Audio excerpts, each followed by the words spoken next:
Film diawali dengan seorang wanita yang bernama Paul atau kita sebut si Gotik sedang menari di depan cermin kamarnya. Sang ibu masuk tanpa mengetuk pintu dan ia nampak tidak suka ketika Gotik memakai pakaian lama si ibu sambil menari-nari seperti orang yang kurang kerjaan. Lalu Gotik disuruh untuk memberikan makan ternak mereka. Gotik yang begitu terobsesi menjadi seorang superstar, ia selalu menghayal sambil berbicara kepada hewan ternaknya. Bukan hanya hewan yang biasa diternak, Gotik juga memiliki peliharaan seekor buaya penghuni danau di dekat rumahnya. Malam harinya si ibu melarang Gotik untuk menari-nari lagi karena beliau tidak suka. Jadi ceritanya film ini berlatar waktu pada tahun 1918 dan pada saat itu perang hampir saja usai. Namun ada wabah yang melanda kota. Gotik dan kedua orang tuanya tinggal di sebuah tempat yang jauh dari tetangga. Ayahnya lumpuh sementara suami Gotik sedang pergi berperang membela negara. Saat sedang mandi, Gotik memberitahukan rencananya kepada sang ayah kalau esok hari ia akan pergi ke kota untuk membeli obat. Setelah itu ia ingin menonton bioskop tanpa sepengetahuan ibunya. Pagi pun tiba, Gotik pergi ke kota membeli obat dan menonton film tentang menari. Gotik sangat senang bisa menyaksikan film yang menginspirasinya untuk menjadi seorang penari. Selepas itu ada seorang lelaki yang menghampiri Gotik yang sedang cengengesan. Lelaki ini menanyakan bagaimana pendapat Gotik tentang film tadi. Jika Gotik mau, si lelaki ini mengajak Gotik untuk melihat film selanjutnya secara gratis, karena si lelaki ini bekerja bagian proyeksinya. Namun Gotik menolak karena ibunya pasti sudah menunggu. Agar pertemuan ini berkesan, si lelaki ini memberikan potongan bingkai film yang tadi Gotik tonton, dan ia juga mensupport cita-cita Gotik untuk menjadi seorang penari hebat. Di saat Gotik dalam perjalanan pulang, potongan bingkai film tadi terbang tertiup angin. Gotik langsung turun dari sepedanya, dan ia mencari potongan bingkai film itu sampai ke dalam ladang jagung. Setelah dicari-cari tak kunjung ditemukan, Gotik malah mengajak menari orang-orangan sawah dengan penuh penghayatan. Di sini mulai terlihat kalau si Gotik ini agak lain.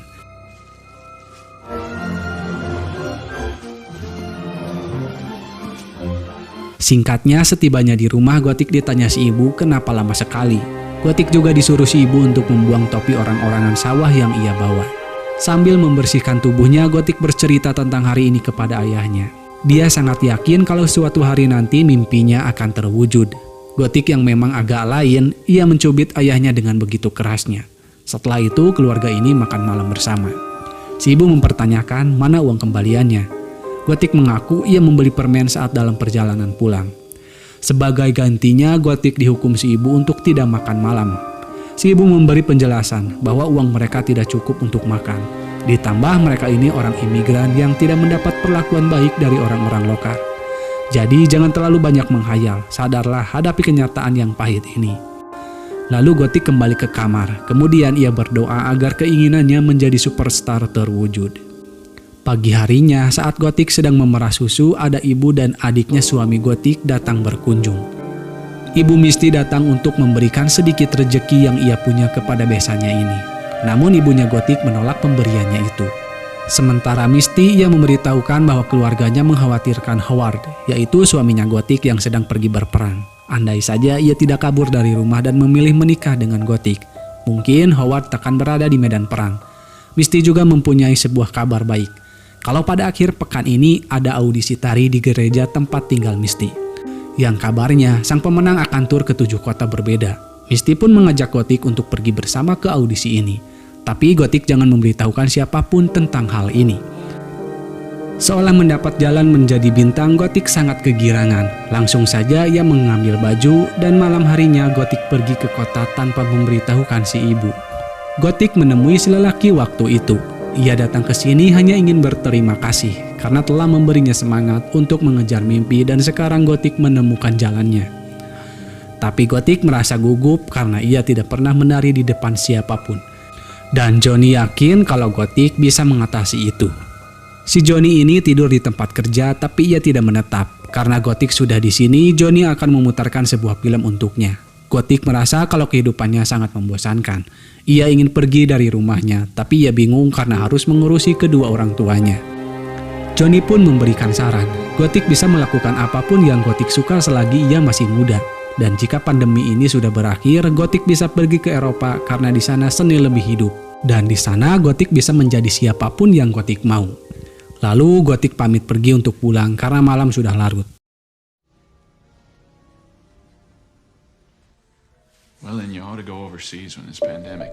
Setibanya di rumah, Gotik mendengar isak tangis ibu yang sedang meratapi hidup.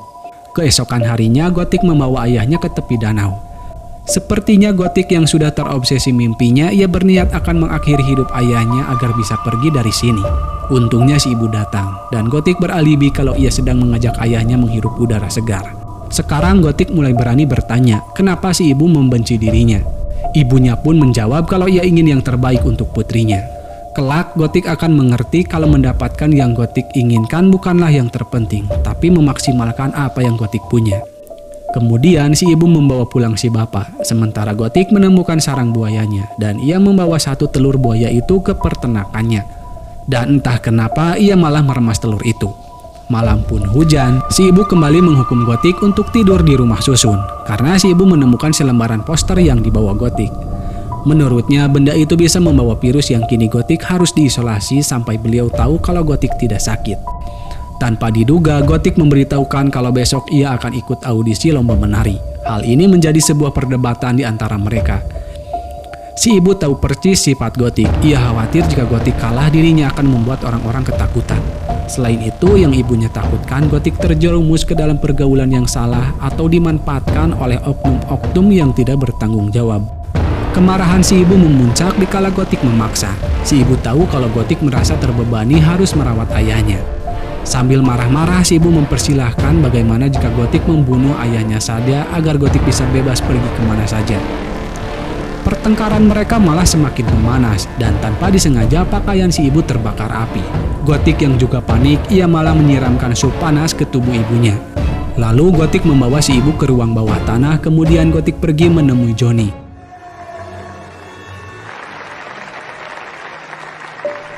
Singkatnya, pagi pun terang. Gotik hampir saja bangun kesiangan. Agar Gotik tidak terlambat, Johnny bersedia mengantarkan Gotik pulang. Setibanya di rumah, Gotik baru sadar kalau semalam terjadi sebuah insiden. Gotik pun menyuruh Johnny untuk menunggu di luar. Sementara dirinya pergi ke dalam mengamankan si bapak dan mengecek si ibu. Johnny yang sedang menunggu, ia keheranan saat melihat ada sebuah babi panggang yang tergeletak di luar sudah membusuk. Awalnya Johnny tidak ingin ambil pusing, tapi setelah masuk ke dalam, Johnny melihat kejanggalan lain yang dimana ada makanan yang berserakan di dapur. Namun Gotik mengaku kalau itu adalah ulah anjingnya yang kini ia kurung di basement. Kemudian Gotik menunjukkan hewan ternaknya yang selalu menjadi penonton terbaiknya saat menari. Hewan-hewan ini Gotik namai dengan bintang film favoritnya. Johnny pun menanyakan bagaimana dengan anjingnya. Gotik keceplosan kalau ia tidak mempunyai anjing. Dirasa ada yang salah dengan Gotik, Johnny izin pergi untuk kembali bekerja. Sebelum itu Gotik bertanya apakah ada yang salah dengan dirinya, kenapa sikap Johnny menjadi dingin. Gotik malah menjadi marah kepada Johnny karena perubahan sikapnya itu. Dan perubahan sikap Gotik membuat Johnny menjadi takut. Dengan tergesa-gesa, Johnny pergi menuju mobil, dan tanpa diduga Gotik menikam Johnny berkali-kali hingga ia tewas. Setelah itu, Gotik kembali mengecek kondisi ibunya, dan sekarang ia puas melihat kondisi ibunya seperti itu. Sementara ayahnya, ia harap-harap cemas dikala Gotik memandikan dirinya, kemudian Gotik bersolek, dan sebelum ia pergi, Gotik mengakhiri hidup ayahnya itu. Lalu Gotik membuang Johnny beserta mobilnya ke danau. Setelah itu Gotik pergi ke tempat audisi. Di sana sudah ada banyak orang termasuk Misty. Misty mengira kalau Gotik tidak akan datang dan ia memberitahukan kalau mereka cuma mengambil satu orang per kota. Gotik sangat yakin kalau dirinya lah yang akan terpilih dan itu membuat Misty sedikit kesal. Seperti biasa, mereka membicarakan orang lain yang tidak lolos audisi. Misty merasa sangat gugup dan ia menanyakan kenapa Gotik terlihat sangat santai. Gotik pun menjawab kalau ia sudah terbiasa dengan perasaan ini. Untuk menenangkan diri sejenak, Misty meminta Gotik untuk bertukar tempat dengannya. Kini saatnya giliran Gotik. Semua mimpinya dipertaruhkan saat ini. Gotik yang percaya diri yang menunjukkan kemampuan terbaiknya di hadapan para juri.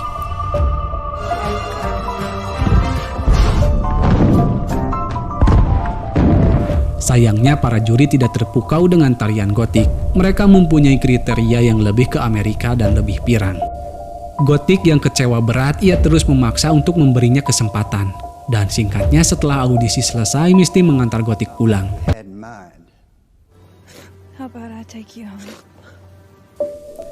Setibanya di rumah, Misty nampak kecewa karena babi yang waktu itu ibunya berikan dibiarkan membusuk begitu saja. Namun ia tidak ingin ambil pusing dan ia mencoba untuk menghibur Gotik. Gotik ingin mencurahkan isi hatinya kepada suaminya, namun ia terlalu takut untuk mengungkapkan perasaannya itu. Misty pun berpendapat bagaimana kalau Gotik anggap kalau dirinya ini adalah Howard dan katakanlah apa yang ingin Gotik katakan. Tanpa diduga, Gotik mengungkapkan kalau ia membenci Howard karena meninggalkan dirinya. Terkadang Gotik berharap Howard mati saja. Gotik juga memberitahukan kalau ia telah berhubungan badan dengan pria lain. Selain itu, semua rahasianya ia ceritakan mulai dari keguguran, cemburu terhadap kehidupan Misty, bahkan hingga ia pernah membunuh pun ia ceritakan. Dan hal itu membuat Gotik merasa lega. Setelah Misty mengetahui kalau Gotik telah menghabisi keluarganya, ia tak bergeming sedikit pun. Ia berusaha untuk tenang dan mencoba untuk segera pergi dari sini. Sebelum Misty pergi, Gotik bertanya apakah Misty takut kepada dirinya. Meskipun Misty menjawab tidak, tapi raut wajahnya berkata lain. Dan Gotik mengucapkan selamat atas peran yang didapat oleh Misty. Namun Misty menyangkal kalau ia tidak mendapatkan peran itu, dan Gotik meminta untuk tidak membohonginya. Lalu Misty pun mengaku kalau ia memenangkan peran itu. Gotik meminta untuk merahasiakan pembicaraannya ini karena ia mencintai Howard dan ingin memperbaiki semuanya. Baru saja Misty keluar beberapa langkah dari rumah itu, Gotik menyusulnya sambil membawa kapak. Misty yang tahu dalam bahaya, ia langsung berlari, tapi sayangnya Misty berhasil ditangkap. Kemudian Misty dicincang dan memberikan potongan tubuhnya ke buaya peliharaan Gotik. Setelah itu Gotik mendandani ibu dan ayahnya. Lalu ia mengumpulkan mereka di meja makan. Mereka disuguhi babi panggang dari ibu Misty. Singkatnya, beberapa hari setelah itu Howard pulang dari medan perang. Ia kaget ketika melihat kedua mertuanya sudah menjadi mayat. Dan Gotik menyambutnya dengan senyuman. Lalu film pun selesai. Bijaklah dalam menyikapi sebuah peristiwa. Sampai jumpa di video selanjutnya. Wassalam.